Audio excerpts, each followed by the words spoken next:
ओम शांति। आज की मुरली है 8 जून 1972 की, संपूर्ण स्टेज की परख। तो बाबा ने आज संपूर्ण स्टेज की परख के लिए 2-3 बातें बताई है। समानता, संपूर्णता, संपन्नता। जिसमें बाबा ने एक उदाहरण चंद्रमा का दिया है। चंद्रमा जब 16 कला संपूर्ण होती है तो ना चाहते हुए भी अपनी तरफ आकर्षित करती है, और कला जब कम होती है तो किसी का अटेंशन नहीं जाता चंद्रमा की तरफ।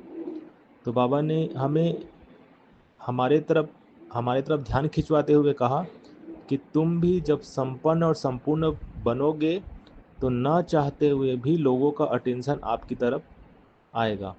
अभी लोगों का अटेंशन हमारे तरफ क्यों नहीं जा रहा है, या हम क्यों आकर्षित नहीं कर रहे हैं उन पर क्यों ज्ञान योग का प्रभाव नहीं पड़ रहा है? क्योंकि हम संपन्न और संपूर्ण स्थिति को प्राप्त नहीं किए हैं। तो बाबा ने बहुत सुंदर चंद्रमा के एग्जाम्पल से हमें समझाया। और समानता के लिए बाबा ने कहा कि समानता होगी तो ही संपूर्णता और संपन्नता होगी। तो समानता के लिए तो बाबा ने बहुत सारी बातें बताई, निंदा, स्तुति, मान, अपमान, और बाबा ने बताया स्नेह, शक्ति, है ना, बाप, दादा, आत्मा, शरीर, महिमा, ग्लानि, है ना। तो ऐसे बहुत सारी बातों में बताया बाबा ने, बैलेंस की बात बताया, नॉलेजफुल, पावरफुल, कर्म और धारणा। तो जो समान होगा उसकी सबसे पहली निशानी होगी, उसमें समानता होगी। उसमें एक कम या एक ज़्यादा होगा तो संपन्न भी नहीं कह सकते और संपूर्ण भी नहीं कह सकते और समानता भी नहीं कह सकते अगर एक भी चीज़ की कमी है। बाबा ने एक एग्जाम्पल भी दिया कि जैसे भक्ति मार्ग में भी देवियों में स्नेह शक्ति दोनों को दिखाया हुआ होता है, केवल स्नेही हो ऐसा नहीं है।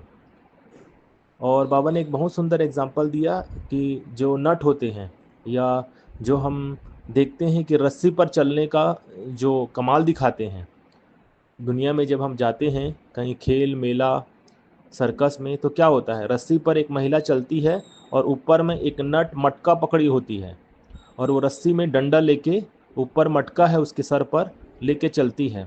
जब चलती है तो लोग कितने प्रकार के वाहवाही करते हैं, लेकिन अगर वो चल रही महिला का ध्यान उन लोगों के वाहवाही तरफ जाए तो क्या होगा पता है ना, वो अनबैलेंस हो सकती है, वो गिर सकती है।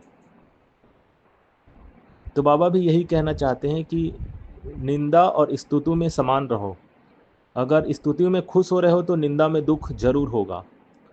तो ये एग्जाम्पल भी एकदम फिट बैठता है कि वो जो रस्सी पे चल रही महिला है, जिसके सर पे मटका है और हाथ में डंडा है, अगर कोई उसकी तारीफ करे तो वो ज़रा सा भी अटेंशन से देख नहीं सकती, अदरवाइज उसका बैलेंस अनबैलेंस हो सकता है।